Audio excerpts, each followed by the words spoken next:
Last month marked the 32nd anniversary of the smartphone. And last year was an even bigger milestone for all of us. It was the 50th year since the first phone call was made on a mobile handheld device. How dependent are we on smartphones today? And the bigger question that we seek to answer in this episode is, can you live your life today without a mobile phone?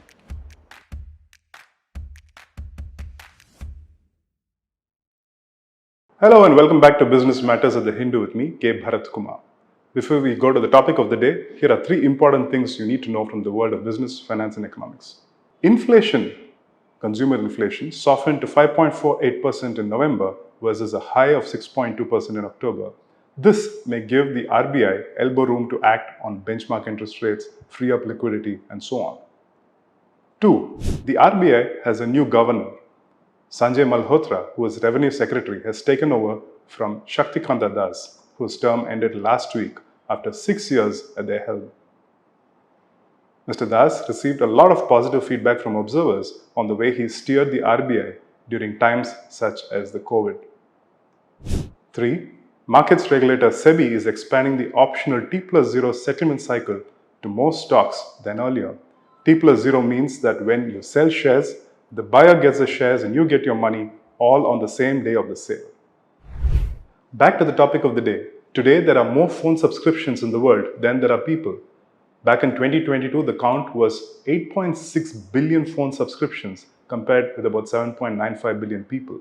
This came from the World Economic Forum. In November, the smartphone turned 32 years of age. The first such, titled the IBM Simon Communicator, was unveiled at the Comdex conference in 1992. Now, what gadgets has the mobile replaced? For all of us, it's the obvious things: the watch, the alarm clock, the personal telephone directory, the calendars or planner to remind you of appointments, the calculator, the camera, the radio, and it's also now a cable TV substitute. Can you discard your mobile phone today and go back to these gadgets of old? And the other question we'll try and answer later in this episode on at least a couple of points is, what can't you do in today's world without a mobile phone? I spoke to two different people, both of them successful, but having varied outlook on life and very different experiences. One has had a successful corporate career with a Publicis group, and he is now an advisor of the same group. He now takes time to write books. Rishad Tobaccowala spoke to us about his views on the mobile phone. Mr. Tobaccowala talks about the time that his friend lost his mobile phone. So the friend had to go about trying to depend on other people to tell him the time or tell him how to get to a certain place for directions and so on. Here's what he had to say. When you talk with anybody, they feel that you are badgering them because you surely have a phone, but you want to talk to them. So he said, I asked a lady and she said, don't get fresh with me. Is this the way you want to talk to me? It's like an icebreaker. Please tell me the time. Then Mr. Tobaccowala himself lost his phone once in a casino in Las Vegas. He says there are wireless charging opportunities within counters at casinos in Las Vegas. And when he moved from one counter to another, he obviously forgot his phone at one and it was very quickly stolen. So he had to hunt around for people that could help him so that he could place a call to his wife and say, meet me at this point at a certain time. And after the call was over, he realized that he couldn't tell what time it was, because he reminds us that casinos in Las Vegas barely let the outside natural light come in, nor do they have clocks, because they don't want you to know how much time you're spending inside the casino. So with some difficulty, he was able to check out the time and then meet his wife at the appointed hour. The other person I spoke to has also had a successful career.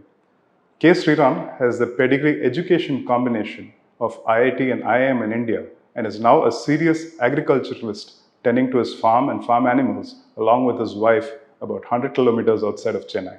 He says his first questions on how technology seemed to rule over us and not the other way around came in 1999 when he held a corporate job for a very short while. He says he had seniors who would, as soon as they hear about a new gadget on the market, would go and buy it, but fiddled around, struggling to find out how it worked and what features it had. And then they came to him for help because they looked at him as a technophile. He says he was surprised that how we so quickly spent so much money on something without even knowing whether it would be useful for us or not. As to his views now, he says he cannot allow his life to grind to a halt just because a computer stationed thousands of kilometers away somewhere in the West stopped functioning, or if an undersea cable that brought internet into the country was damaged by some ship or the other. He says he and his wife never buy something new if they know they could do without it. For example, they rode a cycle for a long time to get from place to place, and if they had to come into the city, they used to cycle down to the bus stand and then catch a bus and then come into the city. Likewise, his first smartphone was a hand me down from one of his siblings. It was lying around and nobody else was using it, so he said, "Let me use it." And for what? Not for our usual apps, but because he wanted to use it as a modem so that he could log on to the computer to check agricultural info. There was a time when a telecom service provider provided the modem to him, and a particular individual was of wonderful service. But when that individual moved on, the service was not the same again. So he did not want to depend on this telecom service provider. So he just brought the smartphone and then used it as a modem by tethering it to his laptop. And the first time that he and his wife got a smartphone each was during when COVID hit us, because a cousin of his insisted that it's impossible to keep calling or send an SMS. So he said, just get a smartphone so that we can all be in touch on WhatsApp. It was also important for Sriram that he had an eye on his aging parents who were back in Chennai. And even now, if you send him a WhatsApp message, you won't look at it immediately because the phone is probably lying around at home when he's at work in the field. So when he comes back for a break, such as during lunch or whenever, is when he'll see it and then respond if he deems it fit. In other words, if you take the phone away from him, his life wouldn't change significantly. Can you say the same for yourself? So much for such a philosophical discussion on whether we can live with or without smartphones. Let's keep that to one side. Let's assume that we all have mobile phones and we all use them well and so on. But the question to ask is, are we taking everybody along when such technological changes hit us? Let me give you an example from my own experience. When demonetization hit us in 2016, I was able to convince most service providers to our family.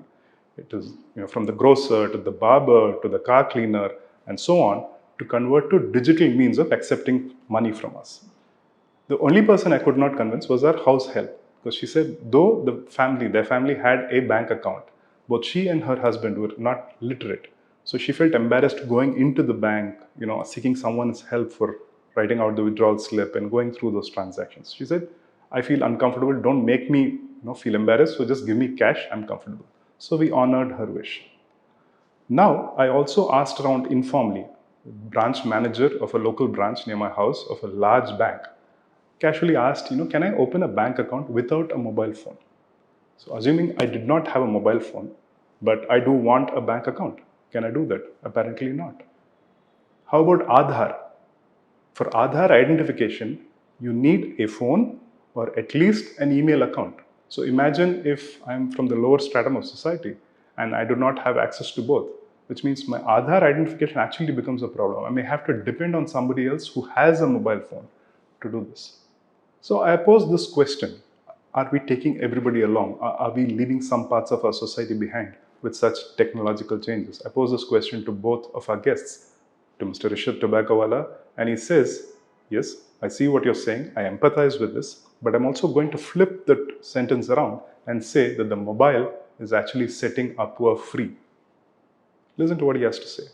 I really believe that the phone, which I guess now is the mobile device, the mobile computer, is a better word, is a stone that allows David to bring down Goliath, or David to play at the same level as Goliath. And the additional points he makes is, just look at the entertainment aspect of having a mobile phone. Earlier, some parts of our society could not afford to go to a movie theater because of the related costs involved. The commute, the cost of the ticket, the cost of buying foodstuffs there just to crunch away while the movie is going on. But now, with movies over OTT apps, there's no need to either aspire to go to a movie theater or aspire to have a television set at your home. He says the first contact computer used to have something like 1.5 million transistors and cost $5,000. He compares that with today's most advanced phone, which he says costs only $1,500 but has 1.5 billion transistors. He says the cost of computing has come down because of the internet. And internet helped make media distribution close to free. And now he says artificial intelligence is going to make knowledge available for free. And he says that's when the end of oppression really starts. Because he says parts of the society that do not have access to knowledge tend to be more oppressed than others.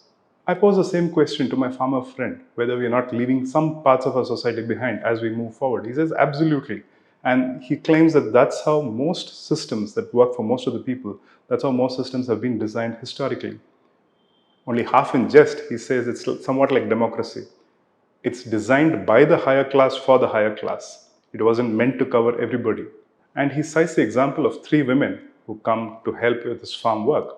He says none of them owns a smartphone and only one of them owns a feature phone.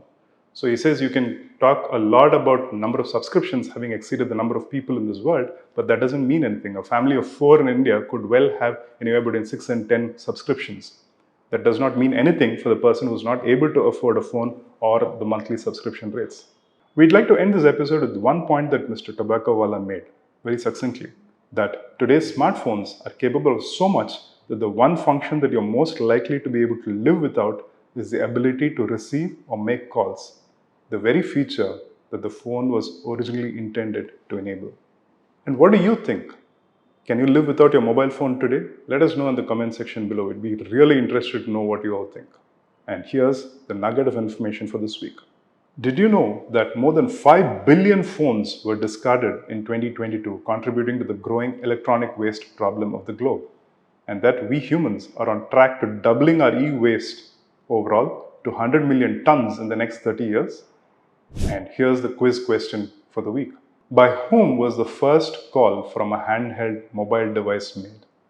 And here's the answer to last week's question. What is the worst recorded rate of inflation ever seen around the world? The answer is consumer prices in Venezuela grew at an astounding average rate of 3,608.8% per year during the 40 years from 1980 until 2020. That meant that a product that cost 100 Bolivar digitals in 1980 cost 104,800 trillion Bolivar digitals by the start of 2021. By 2023, inflation had tapered off to 400% annually. If you enjoyed this episode, do not forget to like, share, and subscribe before you go away. Till we meet again next week, have a lovely time ahead.